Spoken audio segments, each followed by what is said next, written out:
Programme میں ایک بار پھر خوش آمدید ناظرین محترم. آپ کے سوالات اور رہنمائی کے لیے ہمارے ساتھ موجود ہمارے بہت ہی محترم جناب حضرت امیر محمد اکرم اوان صاحب. حضرت جی ویسے تو عید کے حوالے سے، عید قربان کے حوالے سے اور حج کے حوالے سے کافی سارے سوال ہیں جن کو ہم شامل کرتے ہیں، لیکن ایک سوال جو مجھے آج آتے ہوئے ایک دوست نے بتایا سوشل میڈیا کے حوالے سے ہے کہ عمومی طور پہ یہ میسیجز آتے ہیں کہ جی فلاں فرقے کا بندہ یا فلاں شخص جو گستاخ رسول ہے وہ کافر ہے، اور فلاں جگہ پہ قرآن کو شہید کیا گیا، اس کی مذمت کرتے ہیں اور اس کو آپ آگے شیئر کریں. یا اسی طرح سے اور کئی کہ جس میں کچھ نویدیں بھی سنائی جاتی ہیں کہ اس کو شیئر کریں گے اتنی بار تو یہ ملے گا، نہیں کریں گے تو یہ اس میں آپ کو اس کا جو ہے وہ خمیازہ بھگتنا پڑے گا. اسی طرح سے اب یہ جو کسی کو کافر کہتے ہیں، کتا کہتے ہیں، کچھ اور اس طرح کے الفاظ استعمال کرتے ہیں اور آگے شیئر کرنے کو کہتے ہیں، کیا ان کو شیئر کرنا چاہیے یا نہیں کرنا چاہیے؟ ہرگز اس کی کوئی حیثیت نہیں. کسی مسلمان کو کافر کہنے کے لیے دلائل چاہیے، ٹھیک ہے، اور یہ ان لوگوں کا حق ہے جو فتویٰ دے سکتے ہیں. ٹھیک ہے، ہر آدمی فیصلہ نہیں کر سکتا. صحیح، آپ ظاہری مقدمے کا فیصلہ کر سکتے ہیں بغیر عدالت کے؟ سوال ہی پیدا نہیں ہوتا. آپ کو عدالت میں بھی ثابت کرنا پڑتا ہے تب جا کر فیصلہ ہوتا ہے. تو بالکل کسی صحیح، نے کفر کیا ہے تو آپ اس کے خلاف شہادت دیں، کسی اہل علم کے پاس گواہی دیں کہ اس نے یہ جرم کیا ہے، میں نے، وہ آپ کی گواہی کو تولیں گے.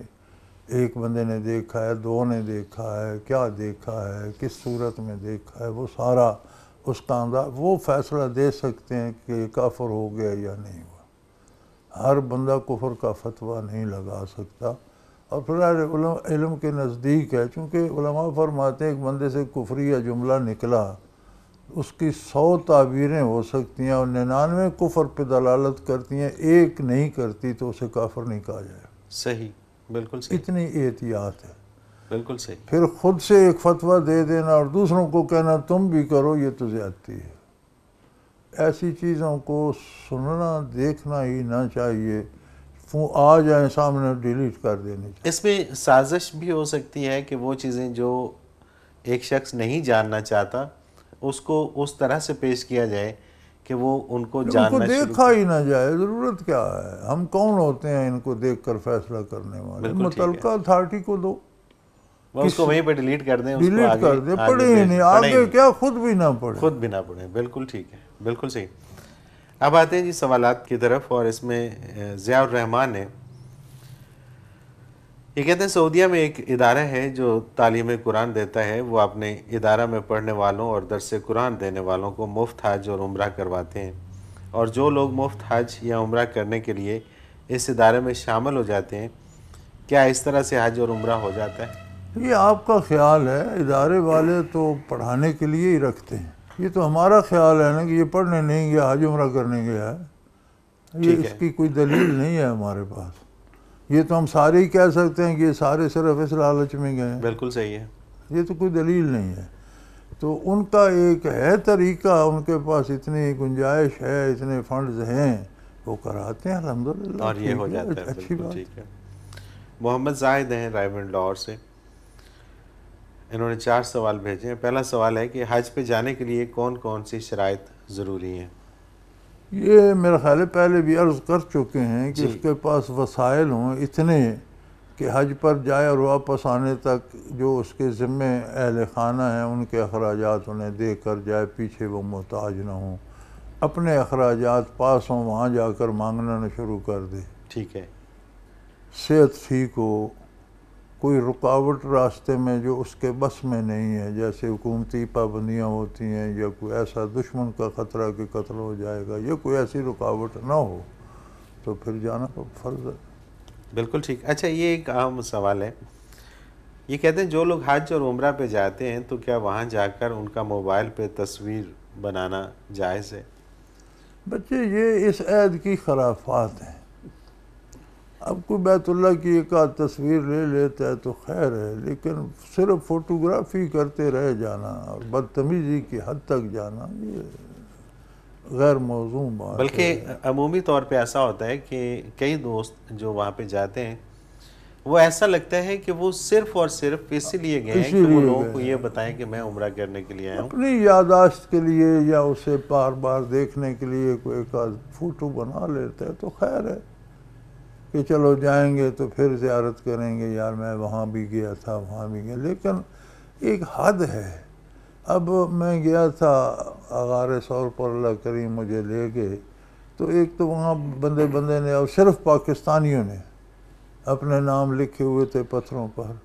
پھر اتنا گند مچا ہوا تھا، وہ فلموں کے ڈبے اور وہ خالی فلموں کے وہ چیزیں وہ پھینک کر وہ انبار غلاظت کو. بھئی یہ کون سا ادب ہے، یہ کون سی بات ہے؟ اسی طرح آپ عرفات میں جائیں تو جبل رحمت پہ یہی حال ہے. تو یار یہ تو گستاخی ہے. اور ایسے لوگ بجائے وہاں سے نیکی حاصل کرنے کے عذاب الہی کو دعوت دے رہے ہوتے ہیں. آپ فوٹوگرافی کے لیے نہیں گئے، بنیادی طور پر آپ حج کرنے گے، اپنی توجہ اس پہ رکھیں. اور وہ کیفیات جو ہیں وہ اگر وہاں پر نہیں ہیں تو کیا فائدہ؟ یادداشت یادگار کے لیے کوئی ایک آدھ تصویر دو بنا لیتے ہیں آپ تو اچھی بات ہے، خیر ہے. لیکن صرف تصویریں ہی بنانے پہ لگ جانا، اصل مقصد بھول جانا، یہ کوئی بات تو نہیں ہے. بالکل صحیح. اچھا، انہی کا اگلا سوال ہے کہ قربانی کن لوگوں پہ فرض کی گئی اور اس کے گوشت کی تقسیم کرنے کا طریقہ کیا ہے؟ قربانی بچے فرض نہیں ہے، سنت ہے نبی کریم صلی اللہ علیہ وسلم کی.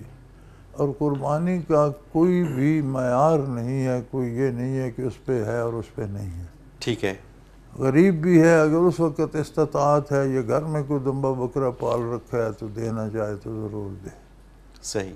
امیر ہے تو اپنی استطاعت کے مطابق ایک سے زیادہ کرنا چاہتا ہے، جتنی وہ کرتا ہے بہت اچھی بات ہے. اور اس کا کوئی زکوٰۃ کی طرح کوئی نصاب نہیں ہے کہ فلاں اتنے پیسے ہوں تو زکوٰۃ تو اب ایک نصاب پہ واجب ہوتی ہے نا، فرض ہوتی ہے. تو یہ اس کا کوئی قربانی کا نصاب نہیں ہے. ٹھیک ہے. تو جو کر سکتا ہے بہت اچھی بات ہے، سعادت ہے.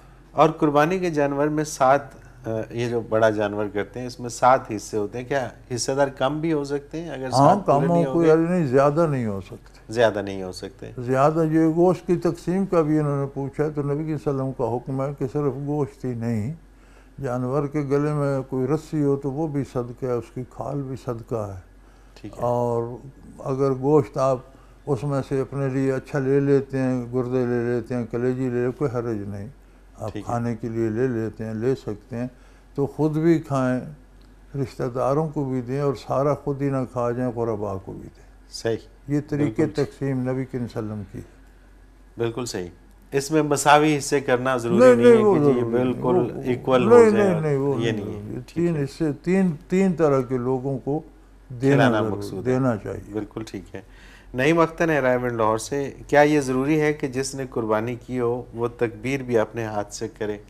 یہ بہت اچھی بات ہے. شاید میں پہلے بھی عرض کر چکا ہوں کہ یہ بہت اچھی بات ہے کہ اپنے ہاتھ سے ذبح کرے تو اس کیفیت کو بھی یاد رکھے اور وہ کیفیت دل میں لائے تو بہت اچھی بات ہے. ورنہ علماء فرماتے ہیں کہ بعض اوقات بندہ خود نہیں کر سکتا تو کم از کم پاس کھڑا ہو، کسی سے ذبح کروائے تو خود بھی پاس کھڑا ہو، وہ کیفیت دل میں لائے اور وہ لذت بھی حاصل کرے. بے شک اصل بات تو وہ لذت ہے، وہ لذت کہ جب بندہ پاس بیٹھا ہو اور کیفیت وہ ہو کہ اگر اس کی جگہ مجھے اپنا بیٹا بھی قربان کرنا پڑتا تو میں حاضر تھا. اور وہ کیفیت جب اترے تو تیرا احسان ہے کہ تو نے جانور کی قربانی قبول کر. سبحان اللہ. تو پھر مزہ ہے. عامر اقبال خان شادرہ لاہور سے، انعامی بانڈ کی قرعہ اندازی میں ملنے والی انعامی رقم سے حج، عمرہ یا قربانی جائز ہے؟ بچے میرا خیال ہے کل یہ حدیث پاک گزری ہے کہ حرام سے نیکی نہیں ہوتی. صحیح، بالکل صحیح. حرام مال سے صدقہ نہیں ہوتا، نیک کام نہیں ہوتا، اس کے وسائل بھی حلال ہونے چاہیے. بالکل ٹھیک. نیک کام کے ذرائع اور وسائل حلال ہونے چاہیے. صحیح. سو جو حرام چیز ہے پیشاب سے وضو ہوتا ہے، سوال ہی پیدا نہیں ہوتا. تو بس ایسا ہی ہے. سمپل سی بات ہے. بالکل ٹھیک ہے. عزیز جی ایک بریک لے لیتے ہیں